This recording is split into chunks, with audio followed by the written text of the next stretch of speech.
The omnipresence of God refers to his non-spatial existence. He is independent from space and does not need it to exist. He transcends all spatial limitations and he cannot be measured. Yet God is present in space and he is fully present everywhere at once. So what is space? Space can be defined as dimensions of height and depth and width within which all things exist and all things move. It is the sum total of the heavens and the earth, which God created. But even before creation of space, God existed in the fullness of his being. He doesn't need space to exist. A fundamental characteristic of all created beings is that they are limited by spatial boundaries. We might say, I can't be in two places at the same time. As finite created beings, we are always somewhere and never in another place at the same time. But this is never true of God. He is always fully present everywhere with all his being. He never moves from one location to another. Theologians have used two different terms to describe this more specifically. God's relationship with space. Immensity and omnipresence. Immensity and omnipresence. Immensity means that God transcends all spatial limitations. He is present everywhere and he cannot be measured by height, length, depth, or width. God fills all places without multiplying or extending his essence. He is neither shut up in a place, nor is he shut out of a place, but is immense. He is without place and above place and present everywhere. God transcends time, immensity. He is above and beyond space. He exists independently from it. He is eternal and timeless, but he is immanent in time, omnipresent. He fills the spatial realm he created and everywhere present in space. God's omnipresence is therefore an aspect of his infinity, his limitlessness. When applied to time, God's infinity means that he transcends time. He is eternal, not temporal in nature. When applied to space, God's infinity means that he transcends space. He is omnipresent, not spatial in nature, and this we call immensity. God is wholly present with all his being in every point of space. He is not stretched or diffused to fill space, but is fully God wherever he is. Now there's an important note. Throughout history, various errors have been espoused when considering God's relationship to space. Firstly, that God exists within a definite space. A definite space. Some religions, like the Baal worship of the Canaanites or the polytheism of the ancient Greeks, believe that their gods exist within spatial boundaries. You could even speak of the distance between such a god or gods at other points in space. Elijah, he mocked the prophets of Baal for their finite, spatial, limited God. 1 Kings 18, verse 27 through 29 says, "It came at noon that Elijah mocked them and said, 'Call out with a loud voice, for he is a God. Either he is occupied or gone aside or is on a journey, or perhaps he is asleep and needs to be awakened.'" The second error to avoid is that God exists as space. And this view is held by Pantheism. Pantheism believes that God is present everywhere because God is everything. Pantheism rejects the essential creator-creation distinction that is clearly taught in the scriptures.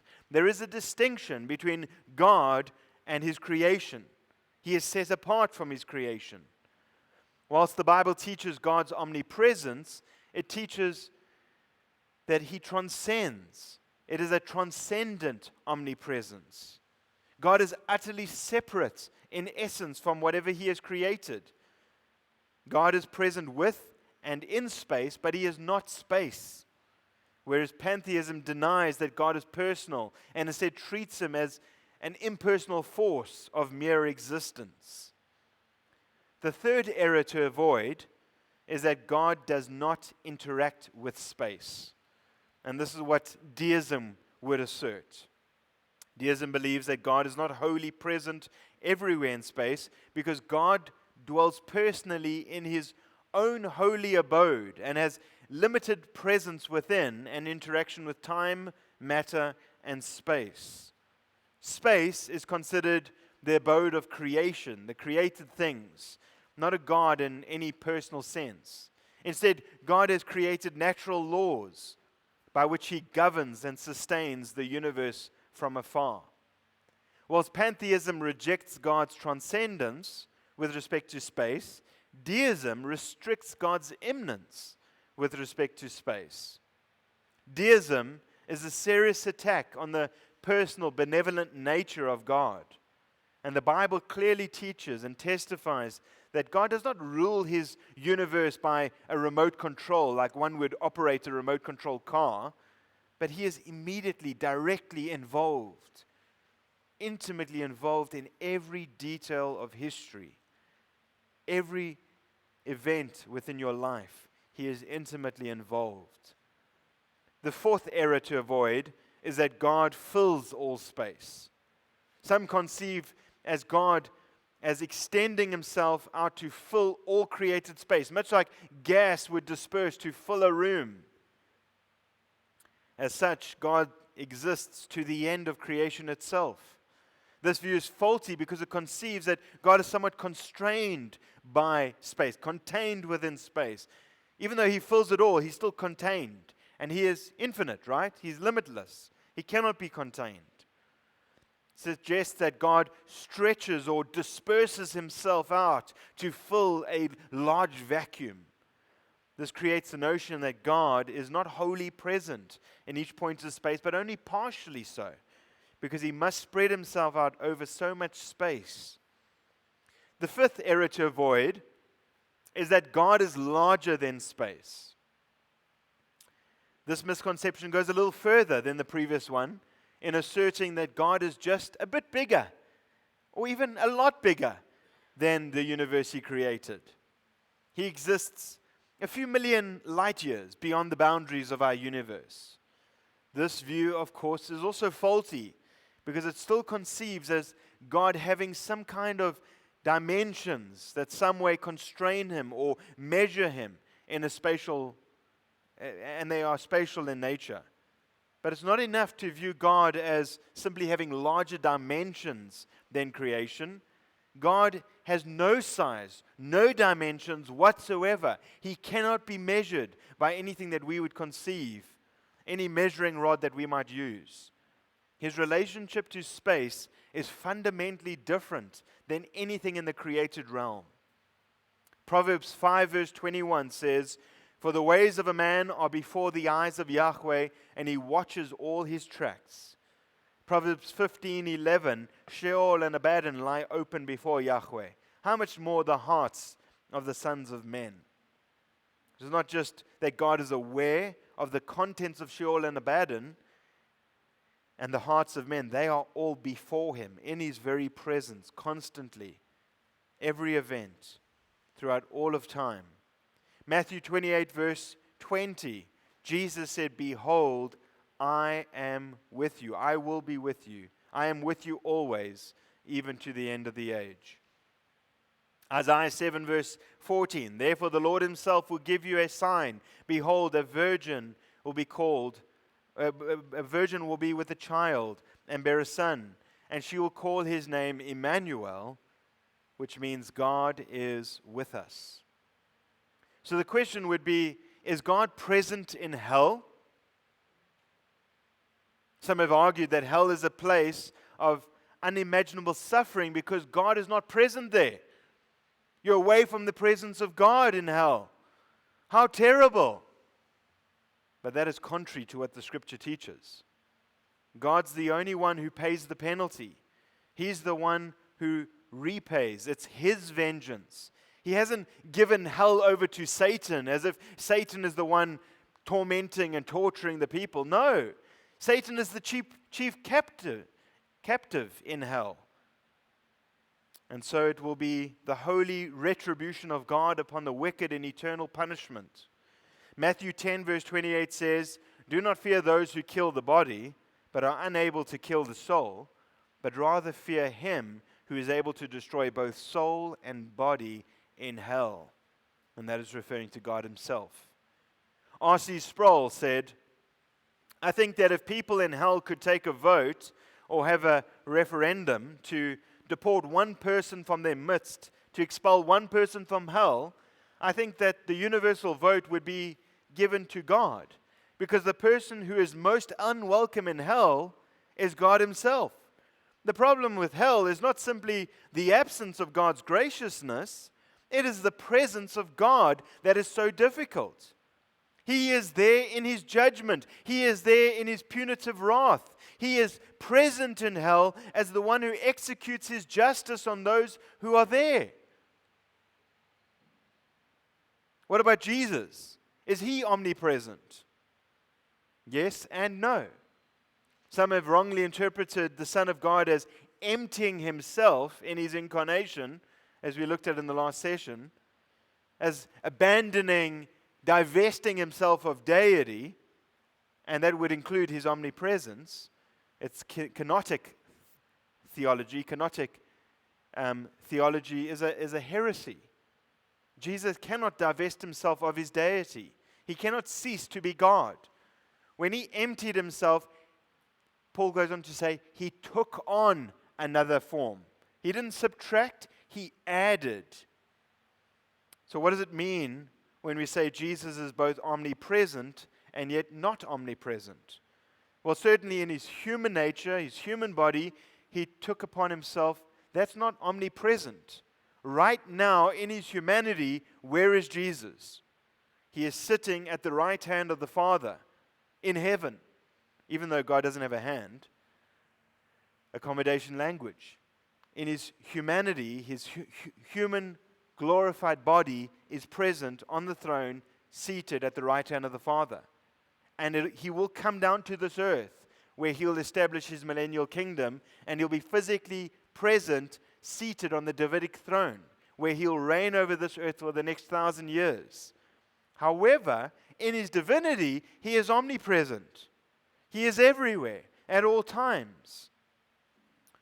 It is wrong to understand that in the incarnation, Jesus somewhat divests Himself of some of His deity. The Son of God always possesses the perfections of His deity without any change, immutably. He is the same yesterday, today, and tomorrow. Therefore, we must also say that the Son of God in His divine nature is always present, everywhere. And Jesus Himself affirms this. In Matthew 18, verse 20, Jesus, speaking of the process of church discipline, said that when 2 or 3 are gathered in My name, I am there in their midst. And then the great promise at the end of the Great Commission, in Matthew 28, verse 20, Jesus said, "Behold, I am with you always, even to the end of the age." Now it's important to note, firstly, that God is with you in your trial. When you face difficulty and struggle here on earth, know that Jesus is with you, because Jesus is omnipresent. And He is perfecting you through those trials.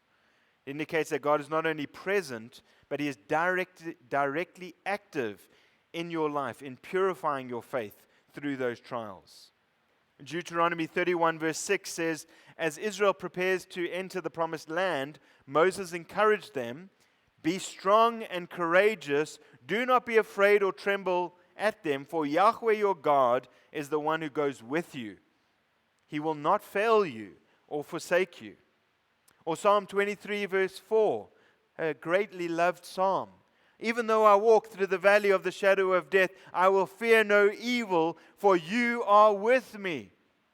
Your rod and your staff, they comfort me. Secondly, because God is omnipresent, know this, that there is no such thing as private sin. The omnipresence of God is a sobering doctrine because it destroys the concept of a private, hidden sin. God is always present. Therefore, when you sin before His very presence. It's as if you are taking that sinful deed and action and word and behavior and performing it right before His throne room, in the Holy of Holies, where the triune God exists. He sees everything and knows everything, every single little detail. There is no such thing as private sin. Proverbs 15:3 says, the eyes of Yahweh are in every place, watching the evil and the good. We would sin a lot less if we didn't deny the omnipresence of God so quickly. He sees everything. At the same time, God's omnipresence also means that He provides a way of escape in the midst of temptation. And as 1 Corinthians 10:13 says, that no temptation has overtaken you, but such that is common to man. But God is faithful, and He will not allow you to be tempted beyond what you are able, but with that temptation, He'll provide a way of escape, so you will be able to endure it. Know that even in the face of temptation, when you are tempted towards sin, know that God is with you. He is with you there, and He's provided a way of escape, that with His strength, by His grace, you might take it. Thirdly, you can enjoy God's presence anywhere. Wherever you go, He is there with you. And as a result of the omnipresence of God, you can be assured that whenever you utter your prayers before Him, whenever you cry out to Him, He is there with you, and He welcomes those prayers. Psalm 16 verse 8 and verse 11, I have set Yahweh continually before me, because He is at my right hand. I will not be shaken. The confidence there. You will make known to me the path of life. In your presence is fullness of joy. In your right hand there are pleasures forevermore. Psalm 139 verse 7. Where can I go from your spirit? Or where can I flee from your presence? David here, he doesn't ask a rhetoric question out of an exasperation, but out of gratitude. And as for the believer, God's presence is our greatest treasure.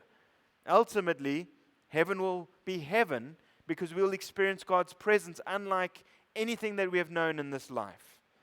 God is omnipresent, everywhere, all the time.